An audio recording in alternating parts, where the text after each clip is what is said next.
السلام علیکم دوستوں، ناول ایسا روگ لگا ہے جانا قسط نمبر 3 پیش خدمت ہے۔ اگر آپ نے ابھی تک چینل کو سبسکرائب نہیں کیا تو اس کو سبسکرائب کر لیجئے گا، ویڈیو کو لائک لازمی کریں پلیز، اور اس کمنٹ سیکشن میں اپنی آراء سے بھی ضرور آگاہ کیجئے گا۔ ہمیشہ کی طرح آدھی رات وہ نشے کی حالت میں کمرے میں پہنچا۔ آج تو اس کا کھڑا ہونا بھی محال تھا۔ تو باقی باتوں کا غصہ اس نے شراب پر نکالا تھا اور کلب میں اس کی بہت بری لڑائی ہوئی تھی، جس کی وجہ سے اس کے ہاتھ اور چہرے پر چوٹ بھی لگی ہوئی تھی۔ لنگڑاتے لنگڑاتے وہ کمرے میں پہنچا اور خون آشام نظروں سے کمرے کا معائنہ کیا تو وہ پری پیکر صوفے پر آڑی ترچھی نظر آئی۔ یقیناً اس کا انتظار کرتے کرتے وہیں سو گئی۔ آہستہ آہستہ قدم لیتے بلاج اس کے برابر میں جا کر بیٹھا اور پیار سے اسے تکنے لگا۔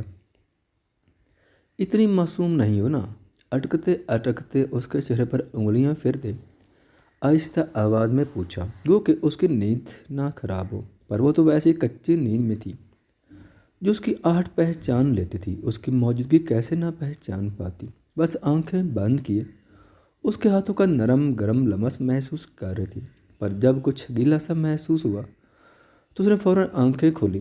سبزی میل آنکھیں اس کی کالی گہری سرخ ارتکاز سے ٹکرائیں تو آنکھوں میں پیار سا سمٹ آیا، لیکن اس نے بھٹک کر اس کے وجہی چہرے پر موجود خون کے نشانات سے ٹکرائیں تو وہ ہڑبڑا کے اٹھی۔ بلاج یہ اس کے سرخ عارض پر اپنے مرمری سفید ہاتھ رکھ کے پوچھا تو بالاج نے اس کے منہ پر ہاتھ رکھ دیا۔ شش بھی جاگ جائے گی۔ اس کی بات پر بیا کی آنکھوں میں نمی اتری۔ تم رو کیوں رہی ہو؟ وہ بیا تم کیوں رو رہی ہو؟ اس کے چہرے پر دریا کے گرتے جھرنے کو صاف کرنے لگا۔ بالاج یہ کیسے ہوا؟ اس کے چہرے پر ایک ہاتھ رکھے دوسرے ہاتھ کو اس کے ہاتھ پر رکھے فکر مندی سے پوچھا، وہ نہ تو تم برا تو نہیں مانو گی؟ اس کے پوچھنے پر بیا نے نفی میں سر ہلایا۔ میں نے ایک لڑکے کی گرل فرینڈ کو کس کر دیا تھا۔ اس کے بتانے پر بیا نے ضبط سے آنکھیں بند کر لیں۔ اس کی بند کرب زدہ آنکھوں کو دیکھ کر بالاج کے چہرے پر مسکراہٹ آ گئی۔ در حقیقت وہ لڑکی خود اس کے پاس آئی تھی جسے وہ جھٹک چکا تھا، پر دھکا دینے کی وجہ سے اس کا دوست آ کر بالاج سے لڑنے لگا، جس کی کچھ ہی لمحوں میں بالاج نے بری حالت کر دی تھی۔ تھوڑی بہت چوٹیں اسے بھی آئی تھیں، پھر بھی جان بوجھ کر اس نے بیا سے جھوٹ بولا۔ وہ نشے کی حالت میں بھی اسے تکلیف دینے سے بے باز نہیں آتا تھا۔ وہ اسے دیکھ رہا تھا کہ وہ آنکھیں کھول کر مسکرائی۔ سبزی میل آنکھوں میں نمی گلابی عرض اور اس پر شنگرفی لبوں کی پھیلی تراش کا بے ہنگم سرور اسے سٹیل کر گیا تھا۔ وہ بے خودی میں اس پر جھکا۔ جب وہ تیزی سے پیچھے ہوئی، اس کی اس حرکت پر بالاج کے مت پر بلوں کا جال بچھا۔ وہ سرخ آنکھوں میں غصہ لیے اسے دیکھنے لگا۔ میری ذات اتنی بے قدر نہیں ہے بالاج کہ میں یوں اسے بے مول کر دوں۔ اس محبت میں جتنا ہو سکتا تھا میں نے خود کو گرا دیا۔ اب میں عورت ذات کی توہین نہیں کر سکتی۔ لائیں دکھائیں آپ کی زکام صاف کرو، خیال رکھا کرے اپنا۔ لہجے کا کرب یکدم چھپائے وہ پیار سے بولی۔ وہ تو اس کی پچھلی باتوں میں پھنسا تھا، اچانک بدلتے رویے کو سمجھ ہی نہیں پایا تو لا علمی میں اسے دیکھنے لگا جو بینڈیج لے کر آئی تھی، پر اچانک اس کا جھٹکنا یاد آیا تو اس کی ساری باتیں فراموش کرتا اسے جھٹکے سے بٹھاتا گھورنے لگا۔ کیا کر رہے ہیں؟ صاف کرنے دیں۔ تم مجھے خود سے دور نہ کرتی، شوہر ہوں میں تمہارا۔ اس کی باتوں کو نظر انداز کرتے آہستہ سے اس کے ہاتھوں پر بینڈیج کیے، پھر چہرے پر کریم لگانے لگی۔ وہ اپنے جواب کا منتظر تھا۔ اپنی بات نظر انداز ہونے پر سخت چڑھا تھا۔ کیا بکواس کر رہا ہوں میں؟ وہ تند لہجے میں چیخا تو بیا نے سہم پر اسے دیکھا۔ اس کی سمجھ سے باہر تھا کہ آج اسے ہوا کیا ہے۔ نہ اسے اس کی اوقات یاد دلائی نہ کچھ، بس عجیب فضول کی کر رہا تھا۔ بالاج یہی تو بات ہے، میں بیوی ہوں آپ کی اور میرے قریب آنے کے لیے کسی نشے کی ضرورت نہیں ہے۔ اچھا چھوڑے، یہ بتائیں کیا وہ لڑکی بہت خوبصورت تھی؟ شرٹ کے بٹن کھول بند کرتے نرمی سے استفسار کیا، جس پر بے ہوشی طاری ہونے لگی تھی۔ آدھ کھلی آنکھوں سے اس کی آنکھوں کے تاثرات جانچنے لگا۔ بہت خوبصورت، چاند کی روشنی میں چمکتی چاندنی جیسی، مانو کوئی پری بھٹک کے یہاں آ گئی ہو۔ حسن کی دیوی، اس کے روئے جیسے گال، نشیلی آنکھیں اور فرمائش کرتے لب، وہ جو گنہدگی کے عالم میں تھا اس کی بات سمجھے بغیر کھڑکی سے آتی ہلکی چاند کی روشنی میں اس کے دبکتے سراپے کو نظروں میں بساتا اپنے لفظوں کی چاشنی میں ڈھالنے لگا، پر مقابل تو سب فراموش کیے، نظریں جھکائے، پلکوں کو عارض پر گرائے۔ اس کے تاثرات کسی اور لڑکی کے بارے میں یہ سوچ کر آنکھوں میں نمی چھپانے کے تاغ میں دو میں تھا۔ نینوں کو ملاتی تو محسوس کرتی کہ آخری اس نظر میں کس قدر چاہت اور سچائی تھی۔ اس کے چپ ہونے پر بیا نے اس کی طرف دیکھا جو سو چکا تھا، آہستہ سے اسے اٹھاتی، جو کہ اس کے لیے پہاڑ اٹھانے کی مانند تھا، پر اپنی ہمت سے وہ اس کا فولادی وجود سنبھالتے بیڈ تک لے آئی، اسے لٹاتے، ہر بے چینی سے آزاد کرتے، اس پر کمفرٹر اڑایا۔ وہ اٹھنے لگی تھی جب اس کی بڑبڑاہٹ سنتے اپنے کان اس کے لبوں کے قریب کیا۔ آئی ہیٹ یو مام، آئی ہیٹ یو۔ اس کی بڑبڑاہٹ جب واضح ہوئی تو وہ آنسو صاف کرتے کھڑی ہوتی اسے دیکھنے لگی۔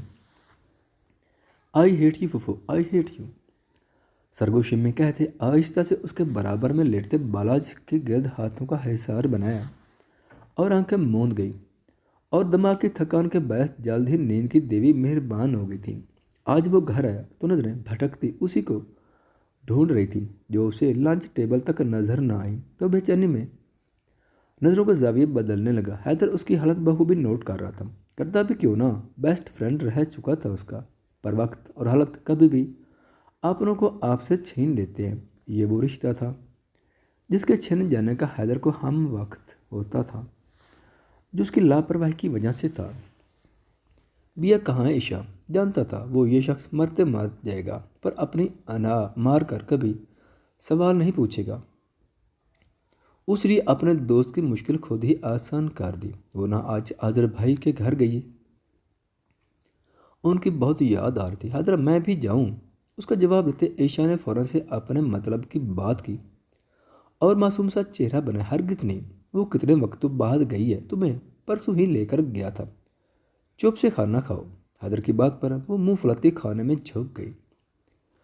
دوسری طرف اس کے جانے کا سن کر بلا شاہ کے تو مانو تن بدن میں آگ کی چنگاریاں ہچکو لے رہی تھی۔ یہ بات اسے سخت ناگوار گزری تھی کہ وہ کیسے اسے بنا پوچھے جا سکتی ہے، حالانکہ اس کے پوچھنے پر وہ منع ہی کر دیتا۔ ہاں تو اسے منع کرنا بھی چاہیے، بھلا کیوں جائے گی وہ اس گھر میں جہاں اس عورت کا بچپن گزرا تھا؟ پر وہ یہ نہیں سوچ رہا تھا کہ اس گھر میں بیا کا بھی تو بچپن گزرا تھا۔ یہ بات تو وہ سمجھنا چاہتا بھی نہیں تھا۔ اب سب کے سامنے وہ اٹھ کر جا بھی نہیں سکتا تھا، ورنہ کیا بھرم رہ جاتا کہ جسے وہ سب کے سامنے جھڑکتا رہتا ہے، اس کی غیر موجودگی برداشت نہیں کر پا رہا۔ بھاڑ میں جائے میری بلا سے، من ہی من میں بڑ بڑایا، پر آنکھیں ضبط کی شدت سے لال ہو رہی تھیں، گردن اور بازو کی نسیں واضح ہو گئی تھیں، جبڑے بھینچے خود پر ضبط کرنا مشکل ہوتا جا رہا تھا۔ جب تائی امی کی آواز پر وہ چونکا، بلاج کھانا کیوں نہیں کھا رہے بیٹا؟ ان کی آواز پر سب ہی اس کی جانب متوجہ ہوئے۔ آپ سے غرض میں جیوں یا مروں، جب ضرورت تھی تب تو مگن تھی، اپنی زندگی میں اب بھی دکھاوا کرنے کی ضرورت نہیں ہے۔ وہ بیزارے سے کہتا خانے سے اٹھ گیا۔ کیا ضرورت ہے بھابھی اس پاگل کو منہ لگانے کی؟ وہ بیا ہی کافی ہے، وہ بھی بیچاری کب تک سر مر گئی اس دیوار پر۔ ان کی بات اوپر جاتے بالاج نے بخوبی سنی تھی، تبھی سورج سے واپس آیا، اسے سامنے دیکھ چاچی نے فوراً اپنے الفاظ روکے۔ اپنے زبان کو لگام دیجیے، ورنہ مجبوراً مجھے آپ کے شوہر کا اکاؤنٹ بند کرنا پڑے گا۔ وہ کہتے بنا رکے باہر کی طرف بڑھ گیا، کیونکہ وہ اسے اچھے سے جانتا تھا، اس کی دھمکی کا اثر 1-2 ہفتے تک ضرور رہے گا۔ مام کیا ضرورت ہے آپ کو کچھ بولنے کی؟ ربیل بھی ڈر گیا تھا، کیونکہ پیسہ بند ہو جاتا تو اس کا سارا کام ہی رک جاتا، سارے مزے ختم ہو جاتے۔ حیدر نے افسوس سے سب کو دکھا جنہیں انسان کے جذبات سے کوئی لینا دینا نہیں تھا، بس پیسے سے غرض تھی۔ میں تو بھابھی کو سمجھا رہی تھی، کیوں اس کے منہ لگتی ہیں؟ سب کو آپس میں لگے دیکھتا ہے، ابو اور چاچو وہاں سے جا چکے تھے۔ میں اپنی غلطی سدھارنے کی کوشش کر رہی ہوں، کیونکہ میں جانتی ہوں میں غلط ہوں۔ میں نے اس معصوم کو سنبھالنے کی بجائے تنہا چھوڑ دیا تھا، اپنے بھی تو 3 بچے پالے تھے، اسے بھی سینے سے لگاتی تو میرا کچھ نہ جاتا، پر اسے ممتا کو سکون مل جاتا۔ ان کی بات پر سوائے حیدر کے سب کے چہرے پر ناگواری ابھری۔ کب تک کرے گی یہ کوشش؟ وہ ٹیڑھی کھیر ہے۔ عشا کے پوچھنے پر وہ مسکرائی۔ جب تک وہ مان نہیں جاتا، سالوں کی پیدا کی دنیا کی دیوار اتنی آسانی سے نہیں گرے گی، پر ایک دن گرے گی ضرور۔ اتنا یقین ہے آپ کو تیمی؟ ثانی نے حیرت سے پوچھا۔ ہاں، پتھر کو بھی مسلسل پانی کی دھار دو تو وہ ٹوٹ جاتا ہے۔ یہ تو انسان کی بنائی دیوار ہے، اس کا ٹوٹنا تو طے ہے۔ ان کی بات سے حیدر کو بھی ایک امید کی کرن سی ملی تھی۔